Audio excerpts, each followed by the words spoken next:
This is Camilla and Clare Investigate.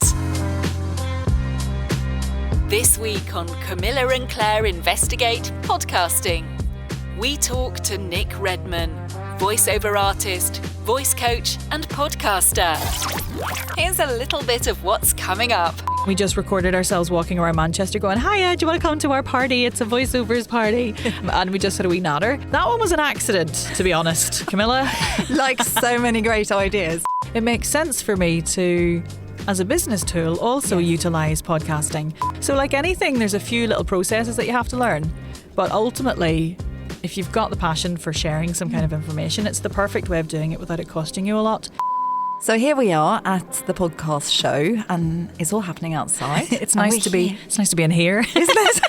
Yeah. You come here for a break, really, haven't you? Yeah. So this is Nic Redman who's joined me, and I feel I know you, but then I don't. So I know what you mean. Yeah. So tell us, what's your background?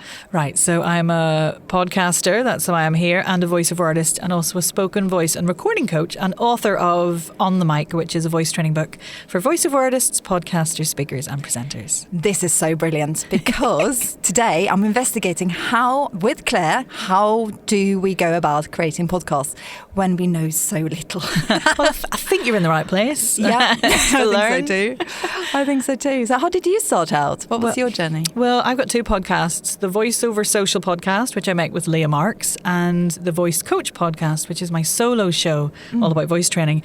And I started the Voiceover Social podcast with Leah kind of by accident. So we started a social event in Manchester and we wanted people to come, and we thought, as professional voice users trying to attract other professional voice users, the best way to do that would be with our voices. So instead of just writing something on the internet, inviting them to come, we decided to do we were calling it a podcast log, and we just recorded ourselves walking around Manchester going, "Hiya, do you want to come to our party? It's a voiceovers party." And we just had a wee natter, and it started, and that was it. And then over the last 7 years, it just developed into this huge, brilliant kind of community-led, investigative, industry-specific podcast, which is, won us the Inspiration Award at the One Voice Conference and got us nominated at the British Podcast Awards opposite Stephen Bartlett, Diary of a CEO. Like, it was insane. So that one was an accident, to be honest, Camilla. Like so many great ideas. Exactly. Yeah. And your solo one, how about that? Well, that came about because I realised how much I loved podcasting as a medium. Yeah. And I realised, as someone who's been communicating on the mic for so long, it makes sense for me to, as a business tool, also utilise podcasting. So I just wanted a way for people to experience a bit of my coaching, like a wee taster, without having to pay for it. Or, one of my big beefs with voice coaching has always been that it's felt like it's behind the drama school doors, or, it's only for public speakers or politicians. And my manifesto, I suppose, is that voice coaching is for everyone. So there needed to be something out there that people could try. And I couldn't find a spoken voice podcast that trained people and give people exercises bit by bit. So that's what I did. So the Voice Coach podcast is like little episodes, 10 to 12 minutes, started off weekly, and now I've dropped down to monthly, and it just takes you through the voice training process, really. That's wonderful. And where do we find your podcast? Well, Camilla, anywhere you get your podcasts. For the Voiceover Social, head to vosocial.com. And for my other one, head to my website, which is nicredmanvoice.com. Okay. Great. I know what to do when I finish with this show. Yeah, of course. Yeah, brilliant. What was the process like? I mean, did you feel that you needed to bring in producers, or? Leah and I kind of found our way with that one. And I say Leah and I found our way with the Voiceover Social podcast. And what I mean is Leah did it all. Okay. She was wonderfully control freaky about wanting to do all the editing and all the production. And I, as someone who hates that side of it, was like, "Bibs, you knock yourself out." So all I really did with that one is what she told me to do. Yeah, okay. That's which is great. Yeah. Then with the Voice Coach podcast, I did for the first year get someone to produce it for me, because I know I was churning it out as business content and like a lead generation tool. Ultimately, it's like a lead magnet. Yeah. Something you put out for free that people can use to reach you. Yeah. And I got someone to produce that one for me for a while. And it was a business investment. Yeah. And now I do that one on my own as well, because I know a bit more about it. Okay. Coming to places like the podcast show. Yeah. Big magnet, this one, isn't it? Oh my goodness. It's huge. Yeah. Lead magnet, that sounds really fancy. So it's one of those mad business terms that I use, like funnel, that my husband absolutely hates.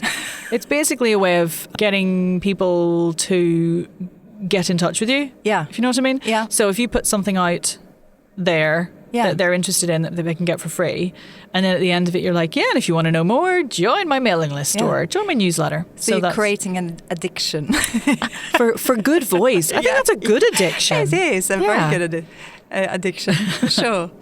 Okay, so can anyone do a podcast, do you think? It was interesting. The keynote here was all about the fact that podcasting's started as an open medium in the sense that anybody could do it as long as you've got something you can speak into and some way of getting to the internet. Like you can start a podcast with a phone and, you know, a 4G connection if you want. That's the nice thing about it. There aren't any barriers, really. And another talk I went to was all about how, you know, indie podcasters, which would be those non-produced, kind of self-produced podcasts, they're really purpose and passion driven and help driven and desire driven rather than like money or revenue or fame.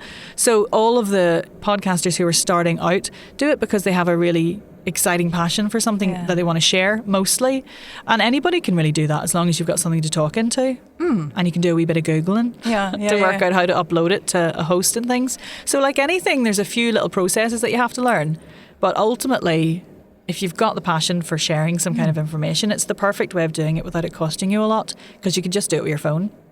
But how about people who are really shy about their voice? I mean, I remember when I first spoke in front of a microphone many, many years ago. I mean, it's all about getting used to the sound of your own voice, isn't it? Yeah. That's one big hurdle to get over for some anyway. Yeah, because your voice sounds different to you in your head as it does when you hear it played back. That's for sure. You know, we know that as voiceover professionals. And a lot of my podcasting clients come to me going, I want to start a podcast to share my business, but I hate the sound of my own voice. That's a great starting point, isn't it? And the first thing I say is, your voice is brilliant. Yeah. Don't be so mean to yourself. And, you know, then we go on a journey to help them with that. So I think it's just about process. I think it's about exposure therapy. So if I get someone coming to me and they're prepping to start a podcast, or I'm part of their launch process as they build up to it, I just get them to record and listen back every day. Okay. Even if the first day it's 10 seconds. Yes. Even if it's then 20 seconds, 30 seconds, just record something and listen back. Record something, listen back over and over and over again. And eventually you start to hear yourself in a more objective way and give yourself a bit of a break. Yes. A bit like watching yourself on camera as well, I guess, isn't it? I think that's why I never made it on telly, because I hated watching myself. So here's an idea. Anyone who wants to be a YouTuber but feels uncomfortable about their own, you know, watching themselves back on camera could turn to podcast. Podcasting is a great gateway drug, I think, gateway medium for YouTubing. Although, interestingly, a lot of chat at the podcast show this year and last year as well, from what I hear, is the fact that people are now doing video podcasting. Boo! Down with video. So there's a lot of demand, depending on who you are, for also recording the video and using that as part of at least the marketing strategy, putting it on YouTube and that kind of thing as well. So you can do both. The nice thing about podcasting is there's flex. You can do whatever. The show can be any format. You can record it anywhere. You can release them as much as you want or as little as you want.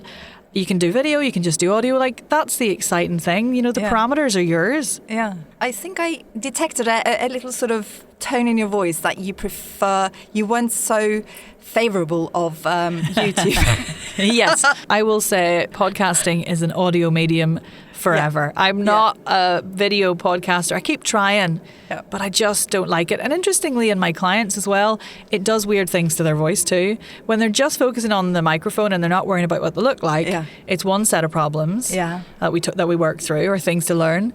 When they also then have to think about the camera and their lines and where their script is and whatever's going on there, it's a whole other heap of problems. Yes. So I think audio only is easier if you're getting started, but you do have to bear in mind that there's an expectation for visuals as well sometimes. So it's completely up to you. You've got to find a way to do it that works for you. But I'm podcasting as audio for life. Yeah. How do you find your audience? Do you ever think about that, or do you just sort of think, I'll put it out there and they'll come? There's lots of different ways, mainly online presence. Yeah. And there's been tons and tons of marketing chats and PR chats here at the conference this year. I think the main thing is consistency, getting it on as many of the podcasting platforms as possible. Yeah. Some kind of a website if you have it. Yeah. And also then building a community around it seems to be the best way. I was quite lucky because I already had the Voice and Accent Hub, which is my online Facebook community. Plus, I already had the Voice Over Social community when I launched the Voice Coach podcast, and my community of clients and people who've done my workshops and things. So I do think community is key as well, like getting as many people in your world or listening to what you're saying in the run up to launching it. Just basically nagging people and making sure they know that it's happening. Yeah, that sounds good. Nag, just nag. Yeah, just nag. That's a good one. If anyone is listening to this and they feel, I'm quite keen on, tempted to think about starting a podcast, but I feel really nervous and shy and don't know if my voice is going to sound very good. How can Nic Redman help? So various different ways, really.